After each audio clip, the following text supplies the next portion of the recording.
دنیا میں کہیں بھی آپ جائیں، ورلڈ میں کہیں بھی جائیں، ادھر ویلفیئر اسٹیٹ ہے. ویلفیئر اسٹیٹ میں ایجوکیشن، ہیلتھ، توانائی یہ گورنمنٹ کی طرف سے ہوتی ہے کہ یہ عوام کو لیکن ہمارے اس میں یہ ہیلتھ ہے، ایجوکیشن ہے، توانائی، اس میں کمائی کی جا رہی ہے. اتنی کمائی کی جا رہی ہے کہ اس کا ریلیف غریب آدمی کو نہیں مل سکتا. تو میری جو تجویز ہے وہ یہ ہے کہ جتنے تک صاف بات ہے کہ جتنے تک اب قربانی کا وقت ہے، غریب عوام قربانی دے دے کے تھک چکی ہے، کوئی بھی اس کے پاس آپشن نہیں ہے. جتنے تک ہماری بیوروکریسی، ہمارے ججز، ہمارے جرنل، ہماری گورنمنٹ، ہمارے منسٹر، ان کے اب ایک چھوٹا سا ڈائریکٹر بیٹھا ہے، میں آپ کو بتا دوں، ادھر لائیو اسٹاک کا ڈائریکٹر بیٹھا ہے، اس کے پاس 3 گاڑیاں ہیں، 3 گاڑیوں کے 6 اس کو ڈرائیور چاہیے، ایک دن کا ایک رات کا. کیوں اس کو 6 گاڑیاں؟ ایک اے سی ہے، اے سی کو انہوں نے 2 ویگو ڈالے دیے ہوئے ہیں.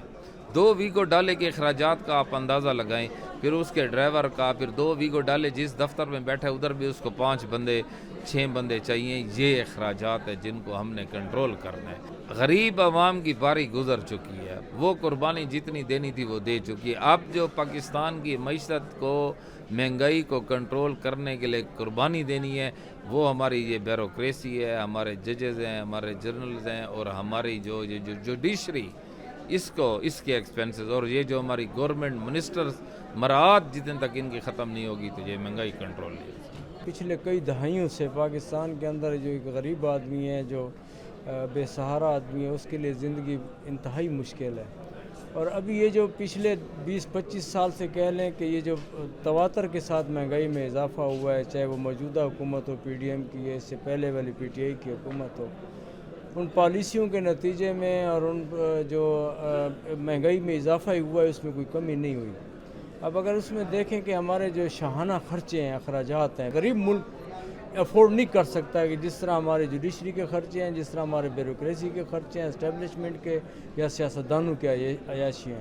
اس کے نتیجے میں اب یہ مہنگائی پہ قابو کرنا انتہائی مشکل ہو چکا ہے، اور نہ ہی حکومتوں کے اندر کوئی ول نظر آتی ہے، کوئی خواہش نظر آتی ہے، نہ کوئی ارادہ نظر آتا ہے. مختلف محکموں کے اندر یا 13-14 گریڈ کے جو لوگ ہیں، ان کو جو گاڑیاں دی گئی ہیں، قیمتی گاڑیاں دی گئی ہیں، ان کے لیے جو سامان دیا گیا ہے دفاتر کے اندر.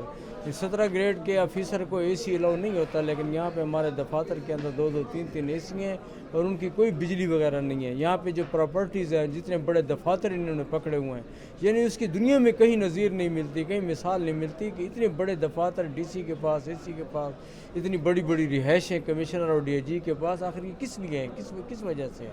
70 کنال 80، یعنی یہ کہا جاتا ہے کہ وائٹ ہاؤس جو امریکہ کا، اس کی جو ٹوٹل رقبہ ہے 150 کنال ہے. یہاں پہ ہمارے 2 کمشنر اور ڈی اے جی صاحب کا جو رقبہ ہے، جہاں پہ ان کا دفتر اور رہائش ہے، وہ 150 کنال سے 200 کنال تک ہے.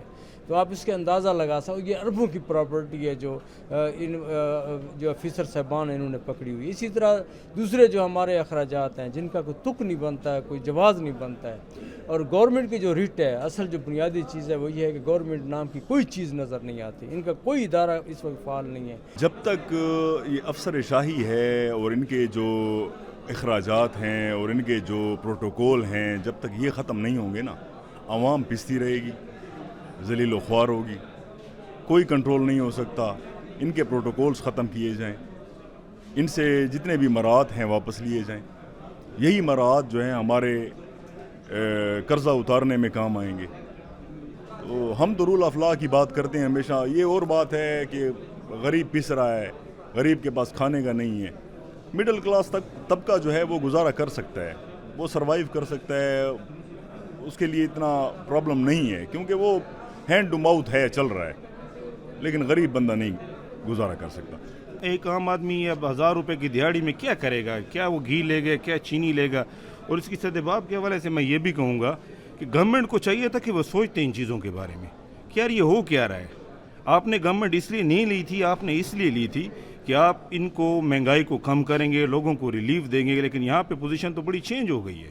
جب کسی غریب آدمی کا گزارا نہیں ہوگا تو وہ چوری کرے گا، ڈکیتی کرے گا، ڈاکہ ڈالے گا، کیونکہ معاشرے میں یہی چیزیں بڑھتی ہیں جب یہ اس قسم کی صورتحال ہوتی ہے.